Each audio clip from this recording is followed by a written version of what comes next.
আরজিকর কাণ্ডের প্রেক্ষিতে টানা কর্মবিরতি চালাচ্ছেন সরকারি হাসপাতালের জুনিয়র ডাক্তারেরা। বুধবার তাদের আরও একবার কাজে ফেরার আবেদন জানালেন মুখ্যমন্ত্রী মমতা বন্দ্যোপাধ্যায়। পাশাপাশি তার কণ্ঠে প্রচ্ছন্ন হুঁশিয়ারিও শোনা গেল। কালক্ষেপ না করে তার জবাব এলো জুনিয়র ডাক্তারদের তরফে, যে জবাবে এটাও স্পষ্ট করে বলা হইল যে কর্মবিরতি উঠছে না। কথা ঠিক যে আরজিকর কাণ্ডের প্রতিবাদে চিকিৎসকদের আন্দোলনে রাজ্যের সরকারি চিকিৎসা ব্যবস্থা ব্যাপকভাবে প্রভাবিত হচ্ছে। গ্রামাঞ্চলের তৃণমূলের অনেক জনপ্রতিনিধিও বলছেন মানুষ চিকিৎসা পাচ্ছেন না, অনেকে বেঘরে মারা যাচ্ছেন। এরপরে অন্য চাপ তৈরি হতে পারে চিকিৎসকদের উপর।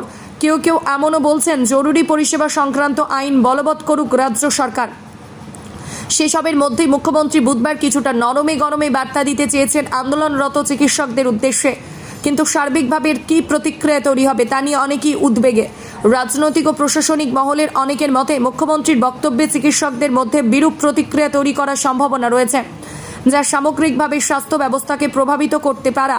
মেয়ো রোডে তৃণমূল ছাত্র পরিষদের সভায় বুধবার দুপুরে মুখ্যমন্ত্রী মমতার বক্তৃতা যখন একেবারে শেষ পর্যায়ে, প্রায় তখনই আরজিকর কাণ্ডের প্রতিবাদে মিছিল শুরু করেছিলেন জুনিয়র ডাক্তারেরা। টিএমসিপির প্রতিষ্ঠা দিবসের সভা থেকে জুনিয়র ডাক্তারদের আন্দোলনকে সমর্থনই জানিয়েছেন মুখ্যমন্ত্রী।